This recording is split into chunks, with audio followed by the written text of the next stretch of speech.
नमस्कार दोस्तों, आज की वीडियो में हम छत्तीसगढ़ की नदियों के बारे में गहन अध्ययन करने जा रहे हैं। आप वीडियो को स्किप बिल्कुल मत कीजिएगा, अंत तक वीडियो में बने रहिएगा और वीडियो को लाइक शेयर जरूर से कीजिएगा। चैनल को सब्सक्राइब कीजिएगा ताकि हमारा उत्साह ऐसे ही बना रहे। तो आइए हम आज का प्रश्न शुरू करते हैं। छत्तीसगढ़ की सबसे लंबी नदी कौन सी है? आपके ऑप्शन है ए शिवनाथ नदी, बी इंद्रावती, सी महानदी, डी हसदेव। आपका सही आंसर है महानदी। छत्तीसगढ़ की सबसे लंबी और महत्वपूर्ण नदी महानदी है, जिसे छत्तीसगढ़ की जीवन रेखा और छत्तीसगढ़ की गंगा भी कहा जाता है।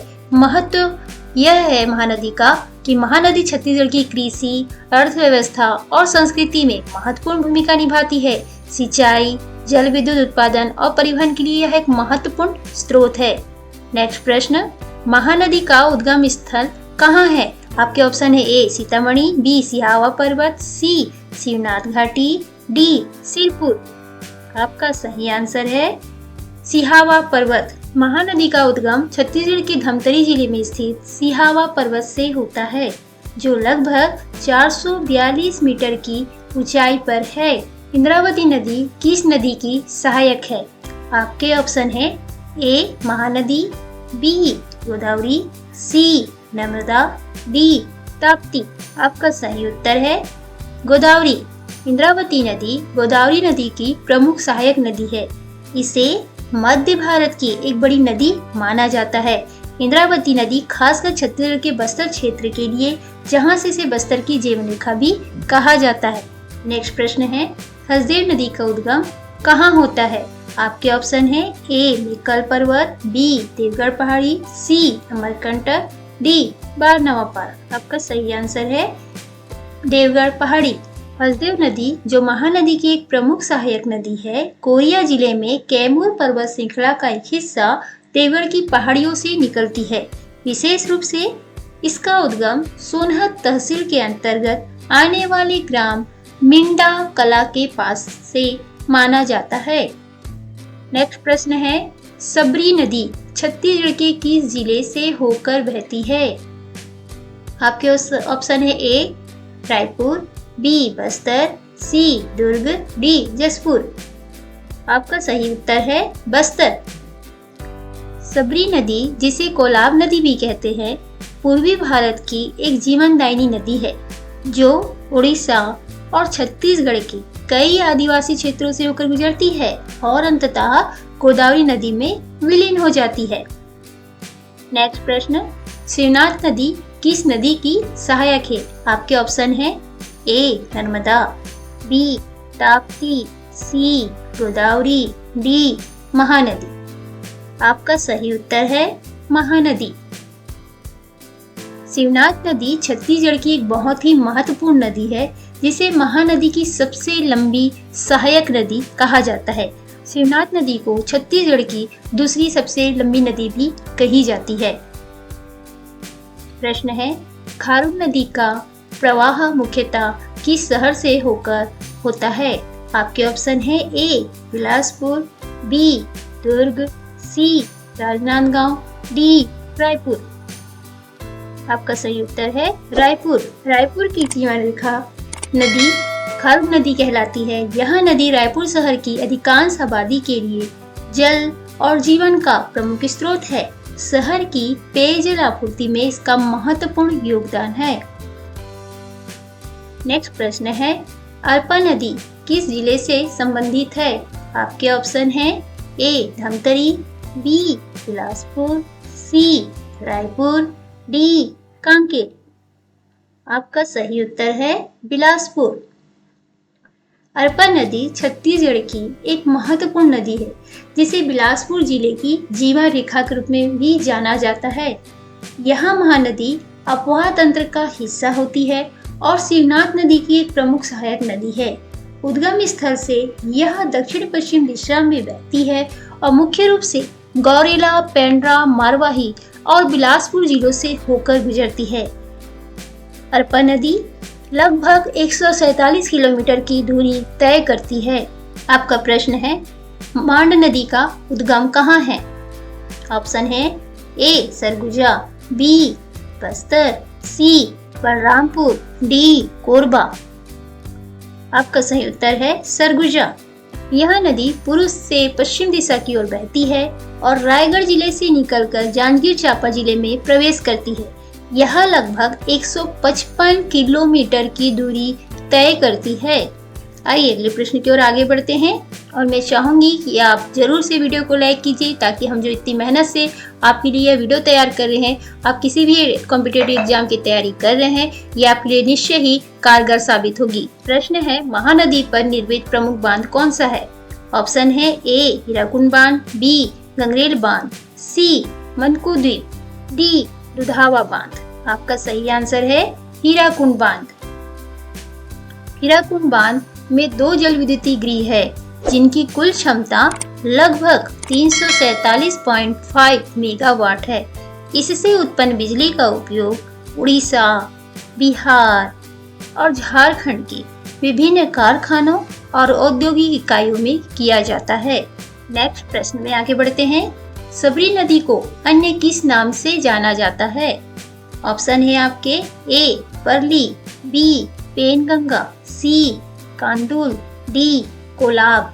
आपका सही उत्तर है कोलाब। सबरी नदी को कोलाब के नाम से भी जाना जाता है। उड़ीसा में सबरी नदी पर कोलाब जल विद्युत परियोजना कोलाब डैम स्थित है जो इस क्षेत्र के लिए ऊर्जा की एक महत्वपूर्ण स्रोत है। दोस्तों वीडियो को शेयर जरूर कीजिए ताकि यह सभी के लिए जो एक कॉम्पिटिटिव एग्जाम की तैयारी कर रहे हैं उनके सफलता का कारण बन सके। प्रश्न है, हसदेव नदी किस नदी में मिलती है? आपके ऑप्शन है ए इंद्रावती, बी खारून, सी महानदी, डी सबरी। आपका सही आंसर है महानदी। यह महानदी की एक महत्वपूर्ण और सबसे बड़ी सहायक नदी है। हसदेव नदी कोरिया जिले की कैमूर पहाड़ियों से निकलकर कोरबा और जांजगीर चांपा जिलों से होकर बहती है और अंत में जांजगीर चांपा जिले के सिलाडी या केर सिलाडी गांव के पास महानदी में विलीन हो जाती है। प्रश्न, पैरी नदी किस जिले से होकर बहती है? आपके ऑप्शन है ए धमतरी, बी कांकेर, सी गरियाबंद, डी बेमेतरा। और आपका सही उत्तर है गरियाबंद। पैरी नदी के तट पर प्रसिद्ध राजीलोचन मंदिर भी स्थित है जो इस क्षेत्र के धार्मिक महत्व को और बढ़ाता है। पैरी नदी का उद्गम छत्तीसगढ़ के गरियाबंद जिले में बिंद्रा नवागढ़ जमींदारी में स्थित भाटीगढ़ मैनपुर भी कहा जाता है जिसे कि पहाड़ी से होता है। प्रश्न, नीलागढ़ नदी किस नदी की सहायक नदी है? ऑप्शन है ए शिवनाथ नदी, बी अरपा, सी मांड, डी खारून। आपका सही उत्तर है शिवनाथ नदी। नीलागढ़ नदी बिलासपुर जिले के बिल्हा ब्लॉक के मटियारी गांव या मल्हार के पास में शिवनाथ नदी में मिलती है। शिवनाथ नदी आगे चलकर महानदी में मिल जाती है। नेक्स्ट प्रश्न है, महानदी का कुल लंबाई लगभग कितनी है? ऑप्शन है आपके ए 751 किलोमीटर, बी 858 किलोमीटर, सी 901 किलोमीटर, डी 1051 किलोमीटर। आपका सही आंसर है 858 किलोमीटर। यह छत्तीसगढ़ के धमतरी जिले में सिहावा पर्वत से निकलती है और उड़ीसा से होते हुए बंगाल की खाड़ी में गिरती है। छत्तीसगढ़ में इसकी लंबाई लगभग 286 किलोमीटर है। नेक्स्ट प्रश्न की ओर बढ़ते हैं। दुधावा बांध किस नदी पर बना है? आपके ऑप्शन है ए इंद्रावती, बी महानदी, सी मांड नदी, डी खारून नदी। आपका आंसर है महानदी। यह बांध 1953 में बनना शुरू हुआ था और 1964 में इसका निर्माण पूरा हुआ। यह दुधावा गांव में स्थित है और सिहावा से 21 किलोमीटर और कांकेर से 29 किलोमीटर की दूरी पर है। यह बांध छत्तीसगढ़ में महानदी के महत्वपूर्ण जल स्रोतों में से एक है। आशा करती हूँ दोस्तों आपको यह वीडियो पसंद आ रहा होगा। इस वीडियो में अंत तक बने रहिए और हमारे चैनल को सब्सक्राइब कीजिए ताकि आपको ऐसे ही मोस्ट इम्पोर्टेंट क्वेश्चनों का वीडियो हम और भी आपके सामने ला सके। प्रश्न, सिलियारी नदी किस बांध से जुड़ी है? ऑप्शन है आपके तांदुला बांध, बी मुरुम सिल्ली बांध, सी गंगरेल बांध, डी कोडार बांध। आपका सही आंसर है मुरुम सिल्ली बांध। सिलियारी नदी मुरुम सिल्ली बांध से जुड़ी है। यह बांध धमतरी जिले में सिलियारी नदी पर स्थित है और इसे मैडम सिल्ली बांध या बाबू छोटेलाल श्रीवास्तव बांध के नाम से भी जाना जाता है। मुरुम सिल्ली बांध 1914 से 1923 के बीच बनाया गया था और यह एशिया का पहला बांध है जिसमें साइफन है। देखिए दोस्तों, इस क्वेश्चन में बहुत सारे और भी क्वेश्चन बन सकते हैं, जैसे कि मुरुम सिल्ली बांध कब बनाया गया, या एशिया का पहला बांध वह कौन सा है जिसमें साइफन पाया जाता है, मुरुम सिल्ली बांध को और किस नाम से जाना जाता है। तो आपको याद रखना है कि मुरुम सिल्ली बांध को बाबू छोटेलाल श्रीवास्तव बांध के नाम से भी जाना जाता है और यह मुरुम सिल्ली बांध 1914 से 1923 के बीच बनाया गया था। मुरुम सिल्ली बांध में एशिया का पहला बांध है जिसमें साइफन है। नेक्स्ट प्रश्न है, इंद्रावती नदी छत्तीसगढ़ के किस भाग में बहती है? ऑप्शन है ए उत्तर, बी उत्तर पश्चिम, सी दक्षिण, डी दक्षिण पश्चिम। आपका सही उत्तर है दक्षिण पश्चिम। इंद्रावती नदी मुख्य रूप से उड़ीसा और छत्तीसगढ़ राज्यों से होकर बहती है। छत्तीसगढ़ में यह बस्तर, दंतेवाड़ा, बीजापुर और नारायणपुर जिलों से गुजरती है। इंद्रावती नदी छत्तीसगढ़ में जगदलपुर के पास प्रसिद्ध चित्रकूट जलप्रपात का निर्माण करती है, जिसे भारत का नियाग्रा भी कहा जाता है।